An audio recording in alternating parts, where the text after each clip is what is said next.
This is WWE superstar Drew McIntyre, and you're listening to the WWE Podcast. The champ is the one that everybody wants, me. It's going to WrestleMania. Claymore!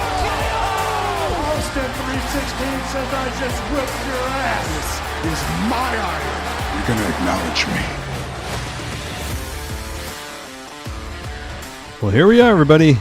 It is the Money in the Bank review show on this 8th day of June, Sunday, June 8th, 2025. And what a Money in the Bank it was for so many different reasons. And yes, R-Truth. We will open with that in a moment. Absolutely. I've got some very poignant thoughts when it comes to R-Truth's return, both good and bad. Not directed at Ron Killings, but we'll talk about that in a minute. First, I want to thank everybody who joined us over on the Patreon side of things. I hope you enjoyed your ad-free experience and your Discord server that you can use to chat with all the other patrons of the show while it's going on. You can join the rest of the patrons and get into some fun during the wrestling events at patreon.com/WWE podcast. If you want to also check out another podcast I do occasionally, it's not exactly updated every day, but it's called The War on Truth, Politics, Culture, Forewarned. Okay, so if those topics are not your forte, not of your interest, then do not check out The War on Truth. But if you are, then check it out. If not, cool. All right. R-Truth is back. And let me give you, if you haven't already seen this, you probably have, what Triple H's answer was regarding R-Truth's return. It's about a 15-second clip, so bear with me. This was asked during the post-show. So here is what he said. Fans play a role in it, or was there something else that made you guys decide, like, you know what, we want this guy still here? I love the question. You enjoying the show? All part of the show, man. All part of the show, man? Okay, first of all, when you answer somebody with the phrase to some degree of, thank you for the question, what a great question, I love the question, that immediately infers that you hate the question, that you're not going to actually answer the question directly.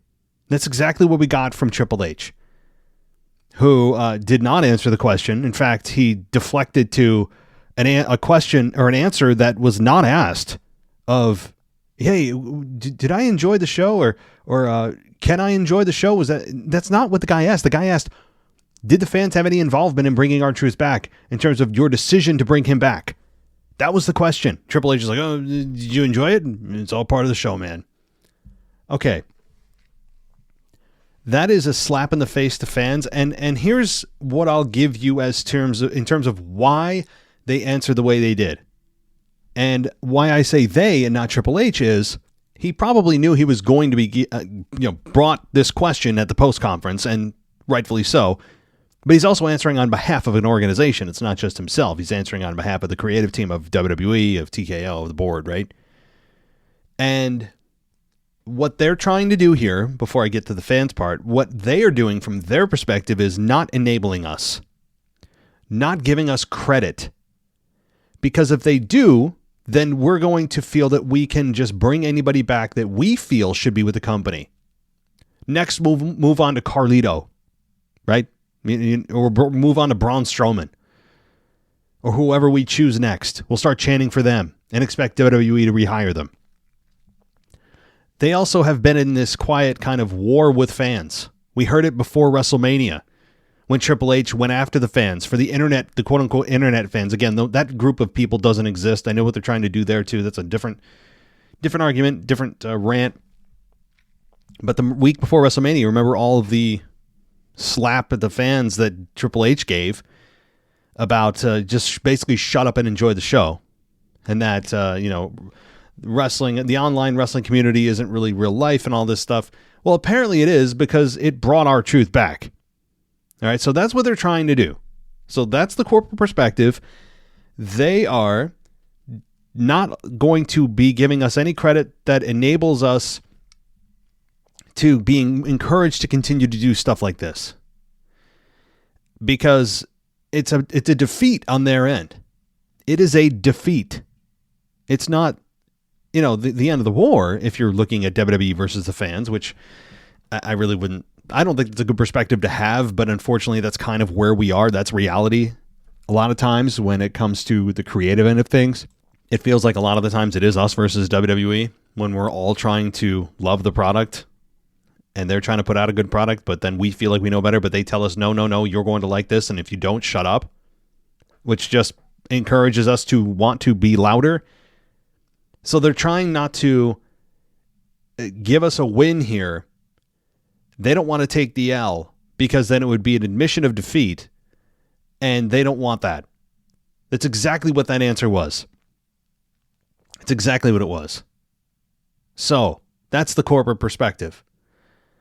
It's also good for business too. It is. It's just a good deal to bring R-Truth back. I didn't predict him to come back. Very few people did. But here's the fans' side of things. R-Truth was a beloved character. There was nobody that seemed to have a bad word about him, whether that was a fan or anybody in the business that worked with him. Many of us were disappointed that R-Truth never got an opportunity to really have a championship match with John Cena. I thought it was at Saturday Night Main Event. It wasn't. I know that now. But now it looks like they could. But at the time, it was a disappointing end for R-Truth that you felt you could have got more with. And now they have R-Truth in the palm of their hand. R-Truth, at the ripe old age of, 45, 46, is one of the hottest stars WWE has at this moment. Again, his flame could go out quickly. I don't anticipate him carrying the company for the next year, 2 years. No. But he's hot. And when a guy like this comes along, the fans gravitate. They realized, hey, we love this guy. We don't want to see him go. Why did you let him go? And I was of the defense of WWE saying, hey, nobody has a lifelong contract, and I stand by that. Nobody does or should be entitled to a lifelong contract simply because they're beloved by fans. The company's got to do what they got to do. But given the backlash, which is exactly what this is in response to, and I don't want to hear otherwise, this is exactly what this is in response to. It's the backlash of fans and talent and major platforms, podcasts, you name it, that were really angry with the company for letting R-Truth go. They are now directing course. And how often do we hear, hey, yeah, we had to pivot. They love to use that word, pivot. We got to pivot. Well, why couldn't they have just said, we had to pivot? Or if Triple H could have just said, hey, and he could have made this real easy by saying, we do what's best for the fans. That's it. We do what we think is in the fans' best interest. Right? Or he could have said, yeah, we listen to fans. Right? That's it. Leave it at that. Instead, some backhanded, it's all part of the show. Like he designed this. No, they didn't. They didn't design it. They did not design this. I don't want to hear that they did. Like so many things that have happened in the past. Like, for example, Becky Lynch's heel turn at SummerSlam 2017, when they tried to turn her heel, tried to turn her heel, didn't work. They tried it for a couple of weeks and said, screw it. And then they had to pretend that it was still part of the plan, that she was now turning babyface and became one of the hottest people in the industry. How many times? I mean, the company does, that's what they do, is pivot. That's what the creative of WWE allows them to do. What they produce, the content they produce can be and should be adjusted on the fly. Now, you should have an overarching story. You should know where you're going generally. But pivoting is what they do. So now for Triple H to come on and say, it's part of the show. Well, technically, yeah, okay. It is part of the show. Like that's a non-answer. It is part of the show. Yes. Like everything we see for the 3 hours of the show, whatever it is. Yes, everything is part of the show. But what it's inferring is, we meant to do this. Yeah, we had these designs drawn up months ago. And see, we got you. Bullshit. I mean, I'm just going to call it like it is. That is a bunch of crap. No, you didn't. Okay? So I know I'm going on a 10-minute rant here to open the show. I'm happy R-Truth's back. We'll get to the good stuff. But Triple H needs to be called out. TKO, WWE need to be called out. They are not responsible for bringing our truth back. You know who is? You, me, and everybody in the arenas that were chanting, "We want truth."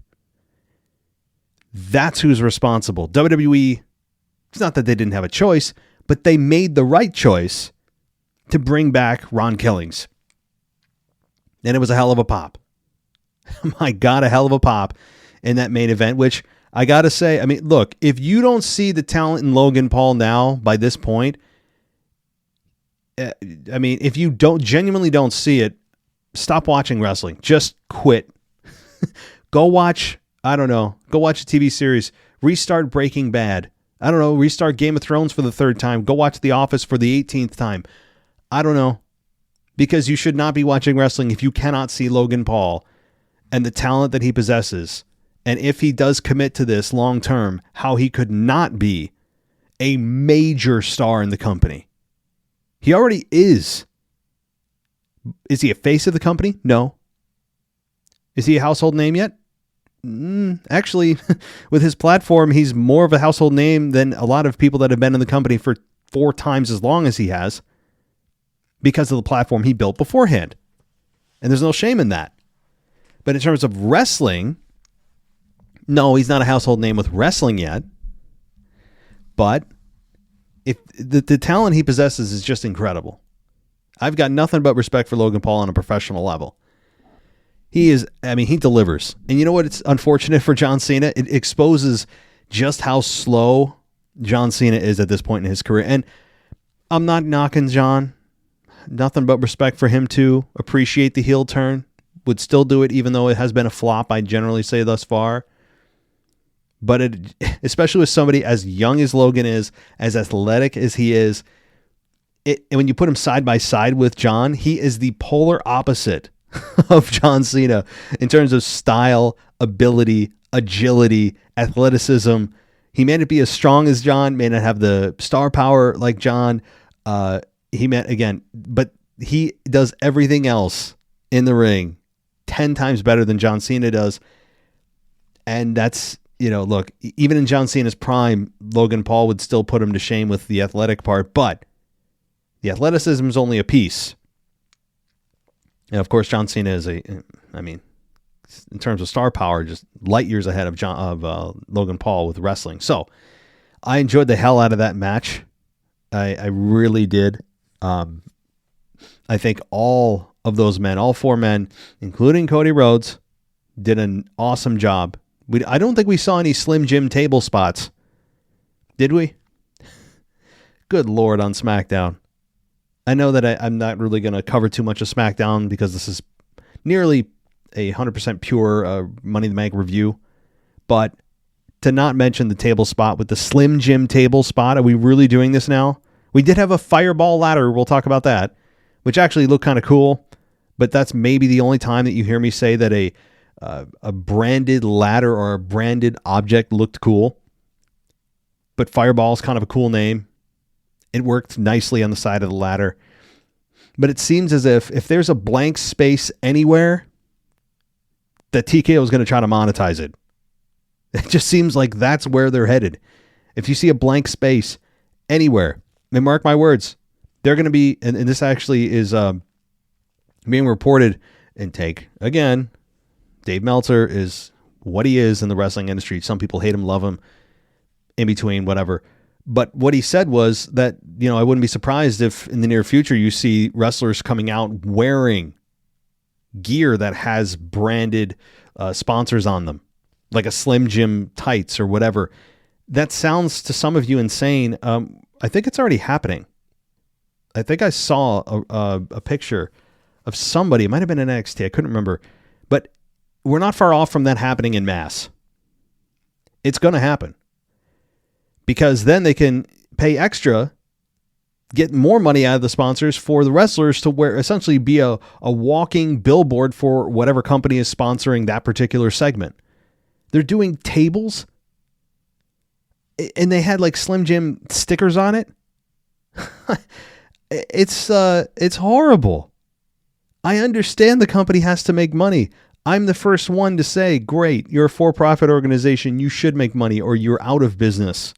and we don't get to watch wrestling.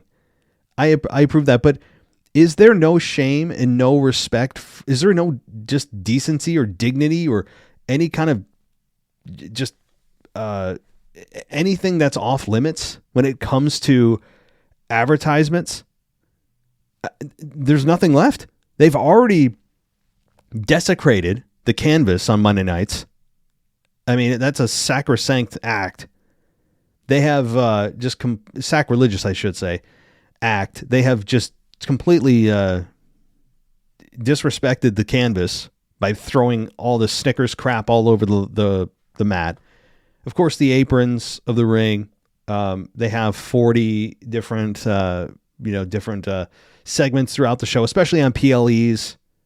They had some last night too of people just pretending that they care about a certain brand suddenly. I forget who did it last. Was it might have been Cody Rhodes or somebody. Cody Rhodes did a whiskey. It was some kind of whiskey. It just doesn't stop. I tweeted this out last night. By the way, follow me at wrestling_audio or just search WWE podcast. That it feels like I'm watching one long late night infomercial with wrestling breaks. Right?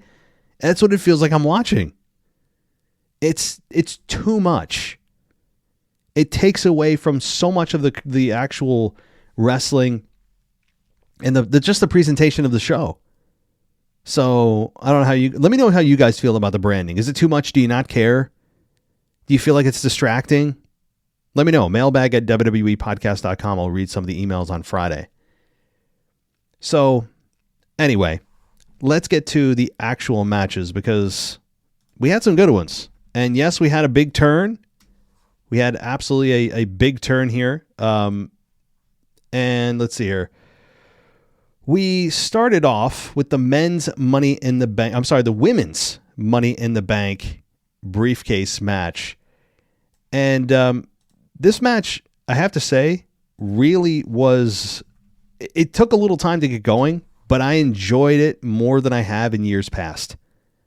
It was a match that there were a couple of potential winners. One that I thought I was trying to be smart with Alexa Bliss. Obviously, I lost on. Most people did pick Naomi, and she's the right choice. She's the right choice. So let me go through some of the things here, some of the parts of the match. Again, it was Alexa Bliss, Roxanne Perez, Rhea, Julia, not Gulia, but Naomi and Stephanie Vaquer, or Vaquer. I've heard it pronounced a couple different ways. And let's see here. We had, the Mexican Destroyer spot. Remember that? That was so perfectly coordinated on the ladder. I mean, that kind of stuff. Yeah, sure, it's clearly choreographed and they're waiting for the other person, timing it just right so it looks like a stereo. I get it. There is something to be said for just spontaneity and trying to win the match and not trying to make sure that you do cool stereo moves that are clearly just spots in the match. But that's, again, I'm the old guy now. It's fine. But let's see. We had Vaquer make a play for the briefcase. This is later on in the match. Perez runs up the ladder. A second ladder bridge was created on the other side. And Vaquer and Perez fought on one ladder bridge while Bliss and Naomi fought on the other. Bliss and Perez hit, again, a nearly stereo code red and pop rocks on the ladder bridges. That was pretty cool. And at the end, Ripley and Bliss climbed the opposite sides of the main ladder, threw punches once they got near the top. Naomi started to tip the ladder. Ripley and Bliss wisely moved down a few steps before taking bumps onto a ladder wedged in the corner. And then Naomi climbed the ladder and pulled the briefcase down to win. 25 minutes, Naomi wins. And I thought it was a well-done match. Nobody seemingly got injured. That's a plus. It's always high risk. That's a match. Again, I'm sure this morning they all woke up and collectively groaned as they rolled out of bed and go, ugh, right? The men and women. It's a brutal match. No doubt about it. Those ladders are... they're lighter weight, I think, than most ladders, but they have to be real. They have to be real ladders to support the weight of the wrestlers, otherwise they're unsafe. So they can't be worked ladders. They just have to be lightweight aluminum. So it's certainly nothing that I would take part in. But Alexa Bliss, I picked to win. She didn't, but Naomi, it made sense. Naomi is the hotter character with more momentum. She has reinvented herself with this new character going heel. She's been rebirthed, essentially. These ladder matches, as I keep warning people that pick babyfaces to win, as I picked Alexa to win, look at me talk, but they're made for heels to win. They are made for heels to win because of the way you cash in the prize. So Naomi winning made complete sense. She can now tease the champions of Raw or SmackDown. I don't know when she'll cash in. A lot of time to think about it. I know many people expected it could be, well, what about last night? Well, no, because we didn't really have any vulnerable champions down to take advantage of. So, that didn't happen. But Naomi is going to be a fun women's Money in the Bank briefcase holder. She can gloat on SmackDown, and she'll be fun to tease. And, I do think that when she cashes in, she'll be successful. The women have a 100% success rate. Granted, they've been doing this only since 2017, but still, they have a 100% success rate, and I think Naomi will be successful, and she should be. I want to see Naomi as champion. I think she would be fun, and to be honest, Tiffany Stratton, while I am a fan of Tiffany, I kind of find her off-putting. And what I mean by that is her in-ring, of course, is exceptional. She doesn't have a unique look. Okay. Her look is just kind of the tall, pretty blonde. Okay. Like we already have Mariah May just came in. She kind of looks like almost everyone else that's run through here. I know people are excited about Mariah May. They're going to rename her. They'll give her a new name, but I look at her and I go, all right. Yeah. That kind of looks like a younger Charlotte or, Tiffany Stratton 2.0. Like there's, the pretty blonde is just something that needs to be, I mean, you got to do something different. And I know they try to dye their hair or they try to do something else, their ring gear, their entrance. You got to do something. But Mariah May, whatever they end up giving her a name as, I looked at her and I just go, oh man. Pretty blonde, but that's a dime a dozen, in terms of just pure look. I'm not saying ability, just look. So, when it comes to, Naomi, I really do hope she cashes in. And I was going to say with Tiffany, though, she seems a little off-putting with her promos because it's burned in my mind when she talked to Alexa Bliss and Charlotte a couple weeks ago when she called them vintage. And then she said, you two are the vintage and I'm the upgrade. And the way she said it is just like, I mean, that there was nothing endearing about it. It was very just shrill. It was, the way she said it was, I don't know. Sometimes Tiffany can inadvertently be extremely annoying, and I don't think she's trying to be. She's trying to play the babyface here. And at times the way her voice just naturally cracks or the way her voice naturally is not a pleasant voice to listen to at times. And I don't think she meant to do that. And I don't know. So that's burned in my mind. So anyway, she's a fun champion, no doubt. More fun than it would have been for Charlotte to win at WrestleMania. But I think when Naomi cashes in, which could be SummerSlam, maybe earlier, but SummerSlam is maybe what we're targeting here, then it'll be Naomi's time, I hope. So let's talk next about a surprise match that none of us knew were going to happen until the night before. Dominic Mysterio took on Octagon Jr. for the Intercontinental Championship. It's a 5-minute match. And this ended with Dom getting the victory because, let's see here, the finish was Dom went for a 619. He caught Dom with a kick, then picked up a 2 count. Octagon went up top. Morgan climbed onto the apron, Liv Morgan, and distracted Octagon long enough for Dom to hit him from behind, hit the 619, followed up with a top rope frog splash, got the victory. So thanks to Liv. I mean, it was just a carryover from Worlds Collide. And I know that they're trying to really show us that, hey, AAA, look at this. See, AAA, most of you didn't even know this promotion existed, right? You guys, most of us, let's be honest, most wrestling fans that are just WWE fans did not know or have ever heard of AAA, ever. Didn't know it was a thing. So they're trying to bring a little bit of awareness to AAA, and I get it. They just made a large acquisition, spent a large amount of cash. So, makes sense that they're trying to make people aware of it. And this match was fine. It was fine. Short, they did what they could with it. Typical distraction by Liv and a victory by Dom, and the people kind of bought it. I mean, the people didn't rebel. They didn't get annoyed with Dom. They seem to be on Dom's side, despite the fact that he hasn't officially turned babyface yet. He's still in a heel role, getting cheered. All right. So then we have Lyra Valkyria versus Becky Lynch for the Women's Intercontinental Championship. And we all know the stipulation here.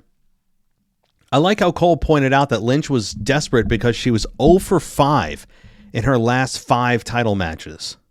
I love when Cole pulls this stuff out of his ass because none of us know those stats.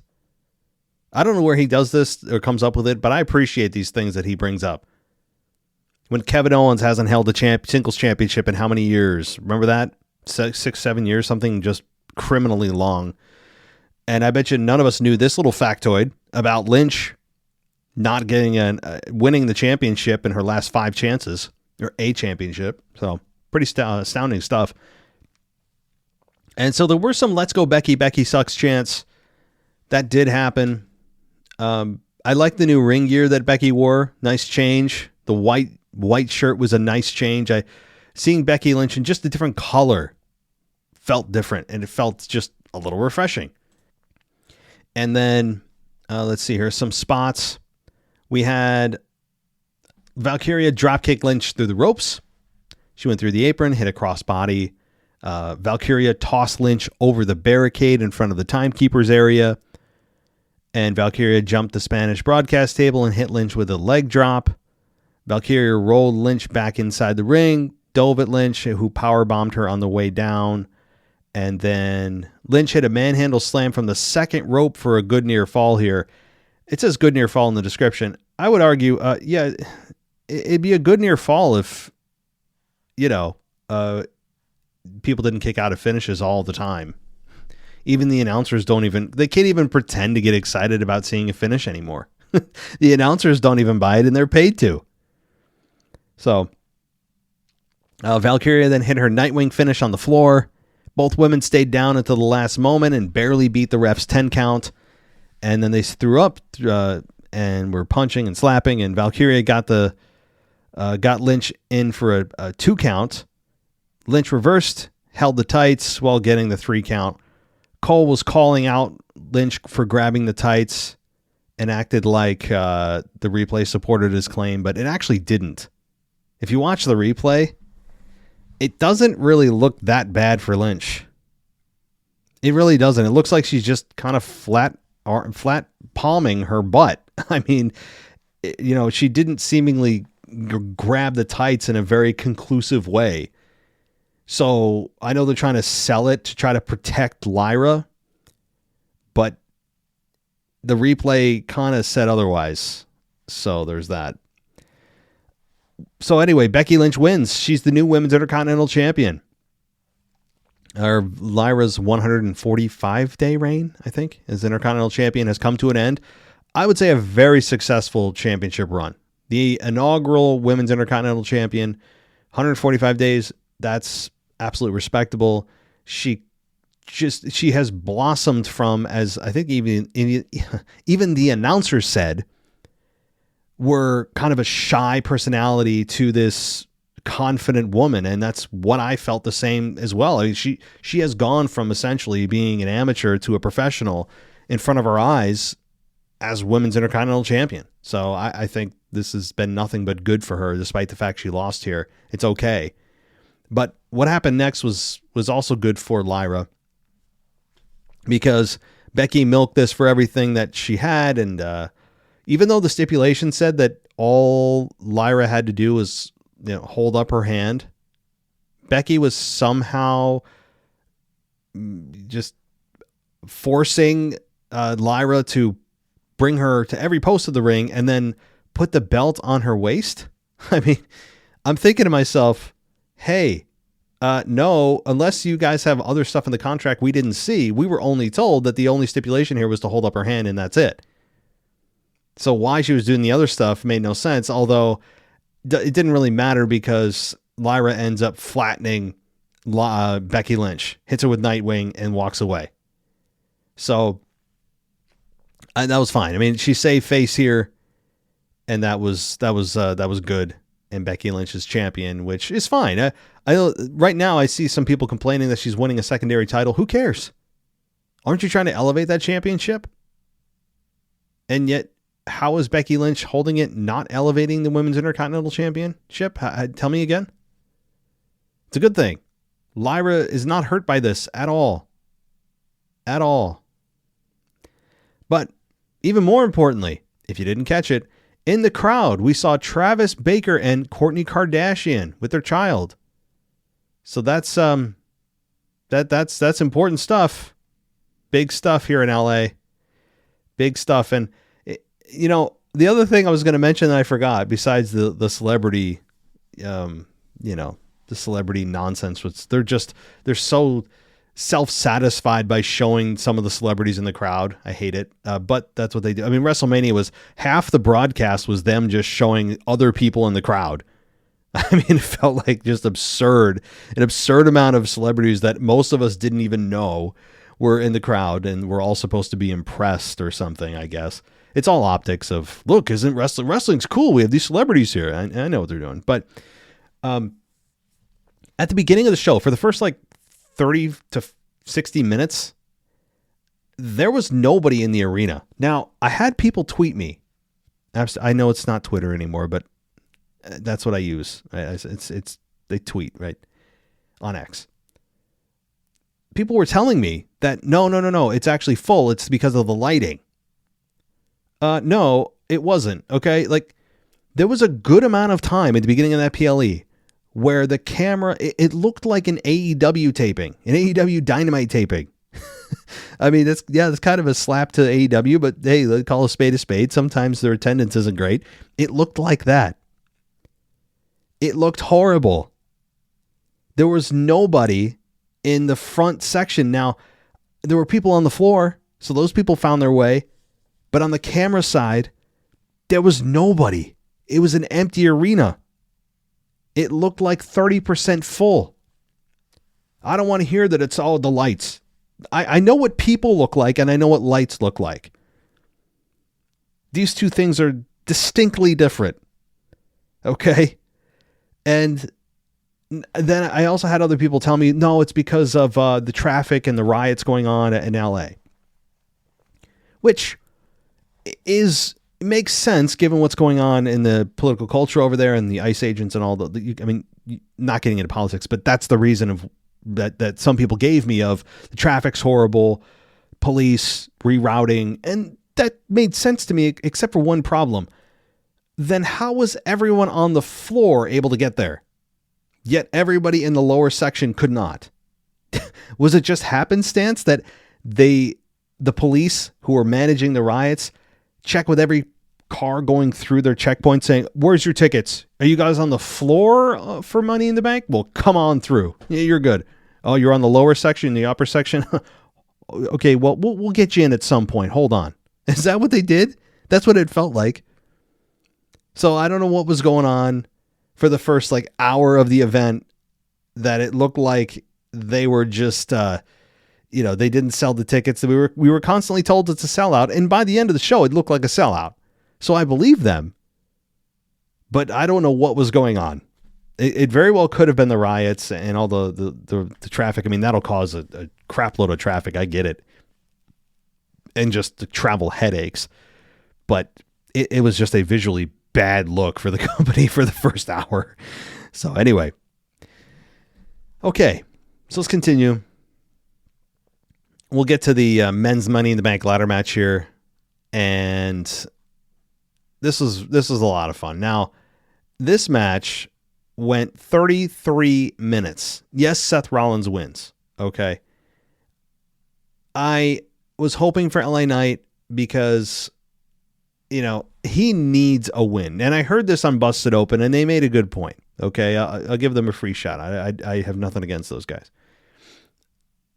LA Knight needs the victory. LA Knight needs a win because LA Knight, as talented as he is, as much of a star as the fans have helped him become, I think we're losing faith. This is a backbreaker if you're an LA Knight fan. I understand why they did it with Seth. I really don't disagree from where they're trying to go with Seth. I get it. But at some point, you got to have LA Knight do something big. He's not a young guy.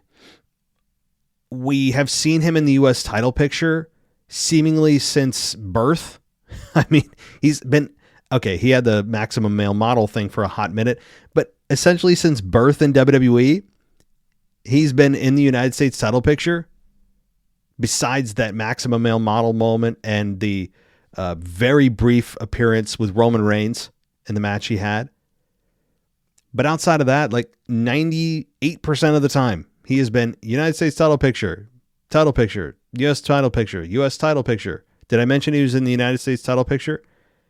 And it's hard to complain about a guy chasing a major championship that's constantly getting TV time that you like. But there has to be a point where it's like, all right, are we actually going to do anything with this guy, or is this his ceiling? And it feels like this is his ceiling. This is his third time in the Money in the Bank ladder match. His third consecutive loss. It's kind of a 3 strikes, and I think the fans might be out here. And it's to no fault of LA Knight. Now, he'll still get big reactions, but I don't think the fans are now thinking, hey, we need to get behind this guy because they might be able to do something with him. We'll push him to the finish line. We'll start chanting. We'll start hashtag trends. The fans aren't going there anymore with that. I think they're not going to do it because they don't believe the company's going to do it. And it just, the timing for LA Knight seemingly hasn't lined up for him. And I think they might be missing the boat here with him getting a major championship run. When I say major, yeah, I'm talking world title / WWE Undisputed Championship. Now, John Cena is going to hold that thing for who knows how much longer, but he's certainly going to drop it before he leaves. We all know that. So there's an expiration date on John holding that belt. I really do believe that LA Knight and Jey Uso should be swapped.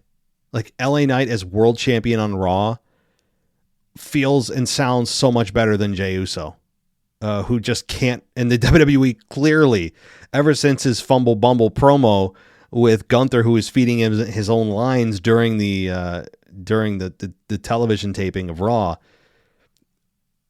they have not given him a single thing to say other than yeet and I'm in your city and yeet. And then I think there was another, what was the other thing?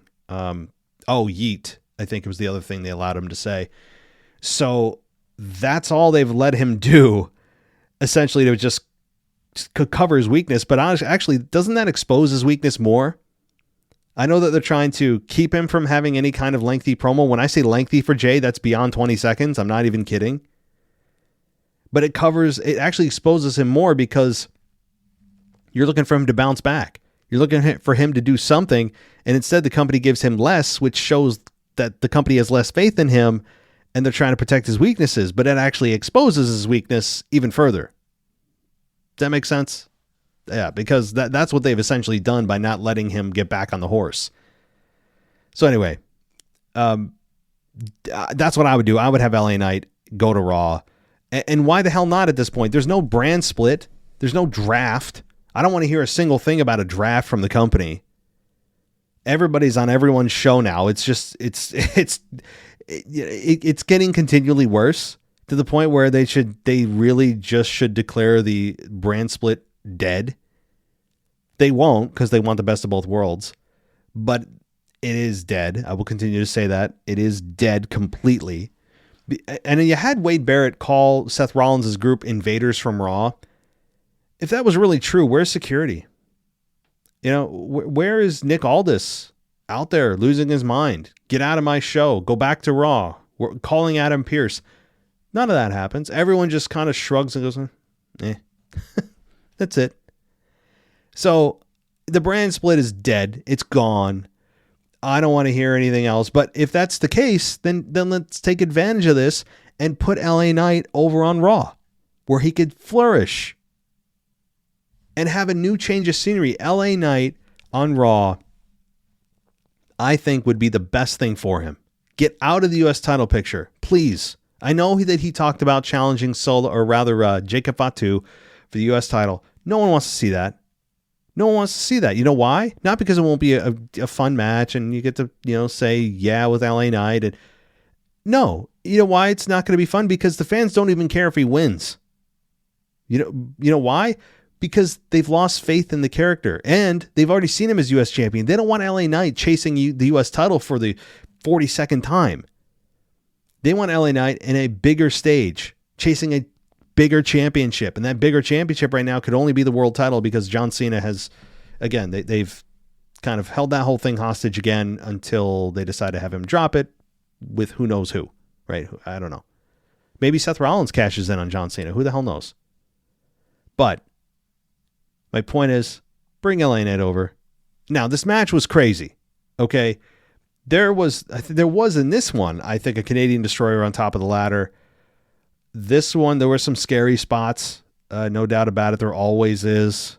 There always is. We had Americano set up the ladder, try to climb it. Solo cuts him off.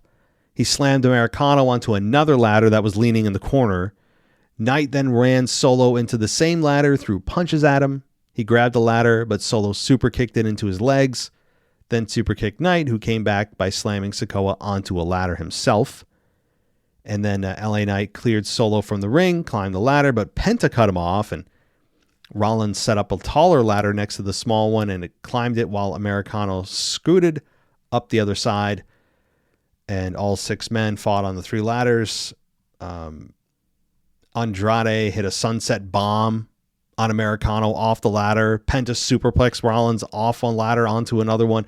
I mean, it's all that kind of stuff that you just go, I hope no one dies. Like, that's the goal here.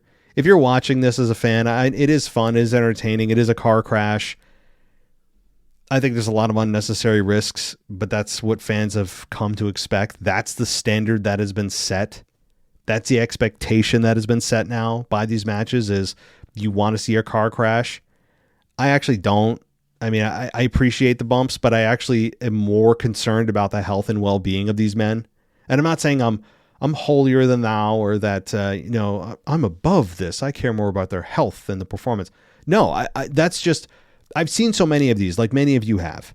You've seen a zillion ladder matches, TLC matches. We can't even count them all.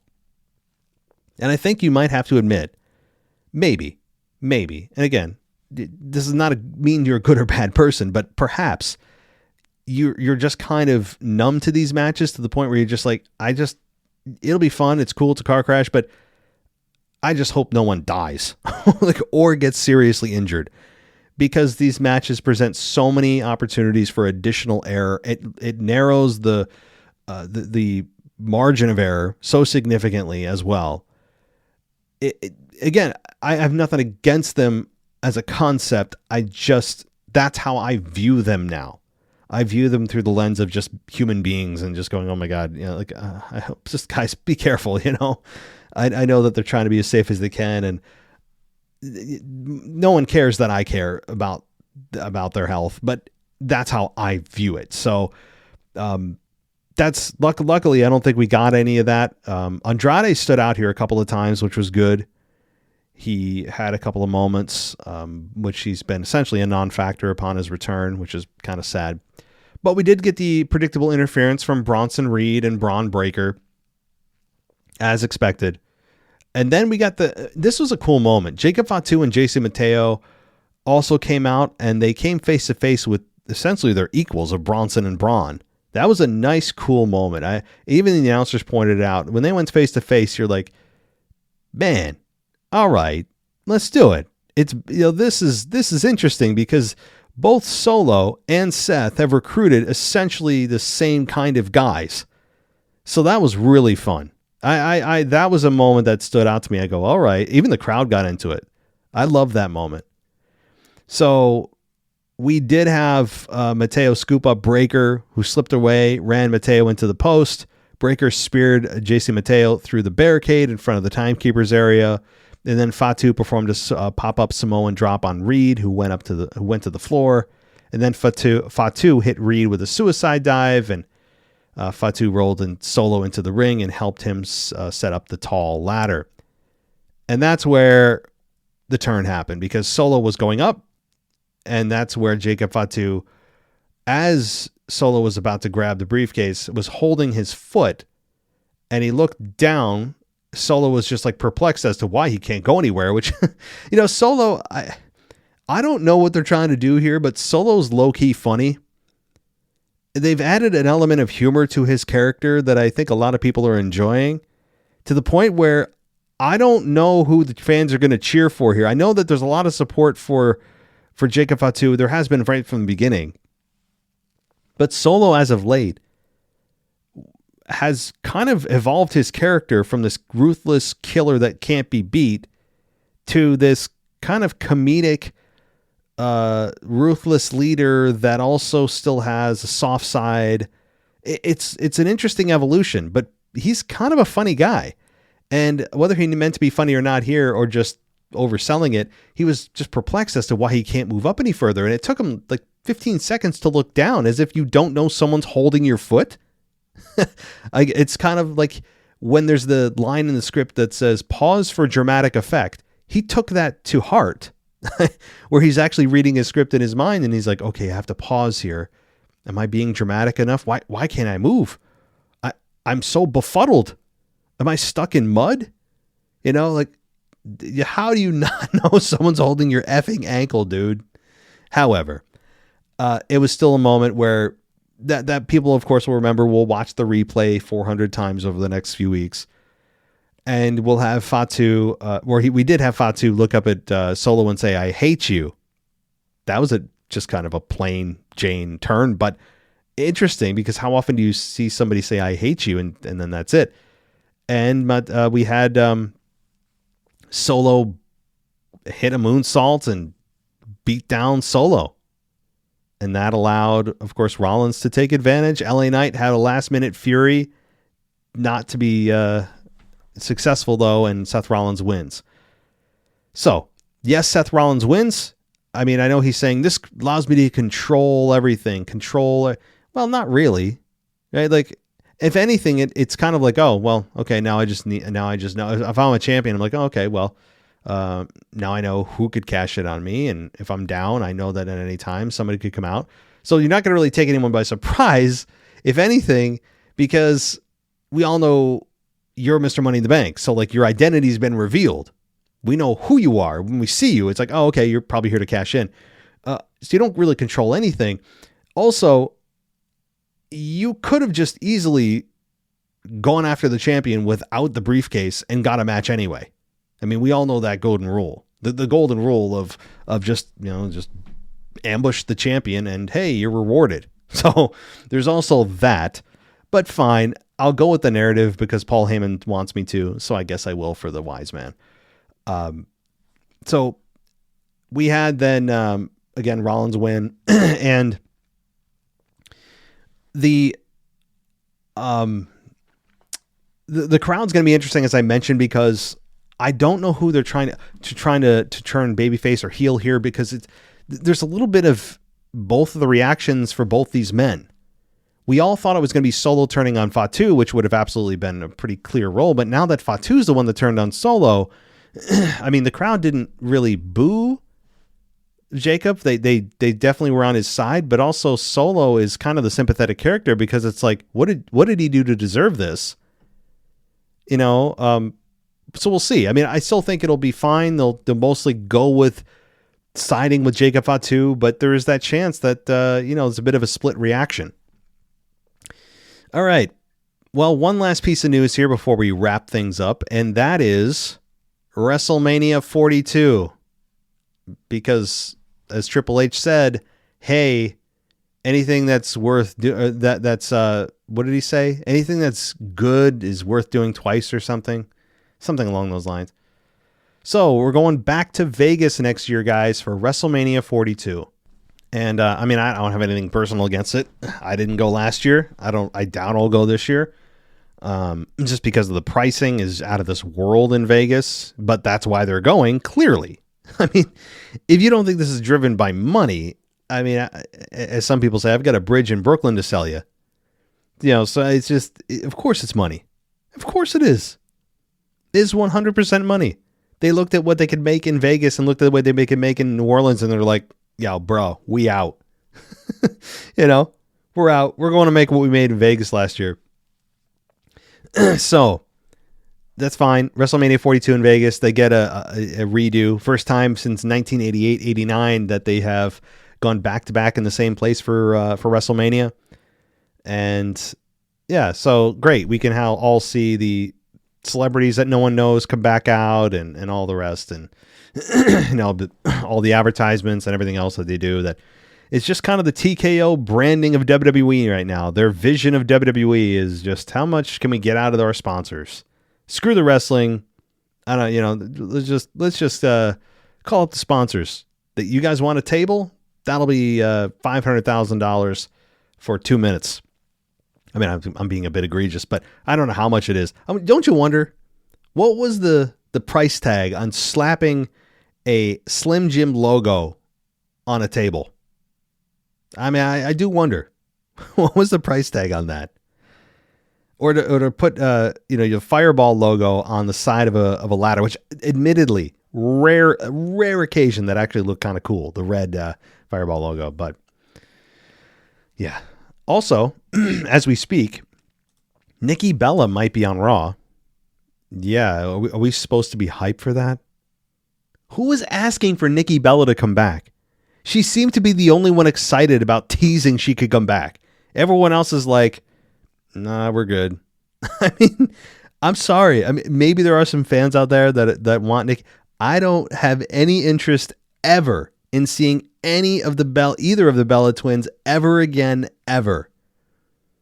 There's just, they didn't do anything to me of significance outside of be kind of that bridge between the women's and divas eras. That's it. And Nikki used to date John Cena. They were engaged. That's it.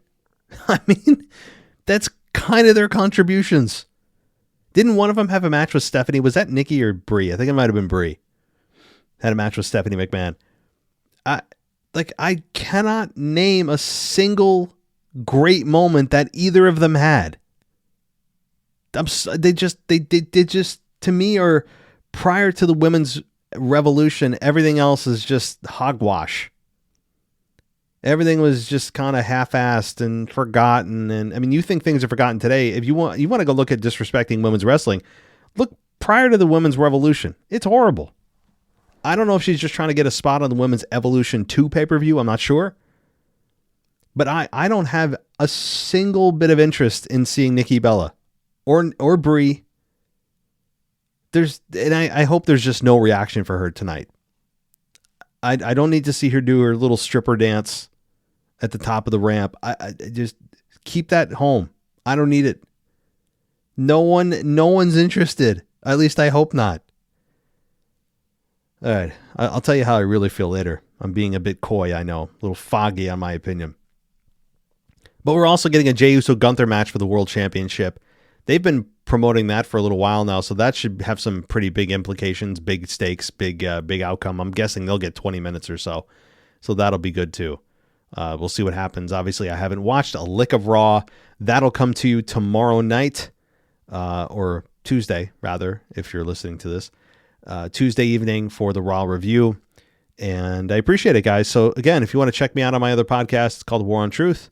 If you don't, that's cool too. But if you want to go ad-free, I'd highly suggest you do that. You get a 1-week free trial, both on Apple and on Patreon at patreon.com/WWE podcast.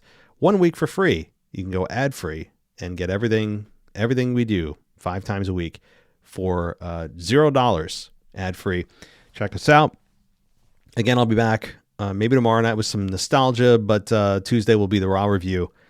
And then, of course, we have the main event done by Daniel. We have Jay Gumar, who does NXT. We have Amanda, who does SmackDown. We have Mr. Luis Gonzalez, who does the exclusive After Dark show. So great team of guys. And hopefully we get some more this week from you guys. If you have suggestions, by the way, that's what I mean. If you have suggestions for the show, topics for the show, email us, mailbag@wwepodcast.com. All right, that will do it, everybody. Thanks for listening. Take care.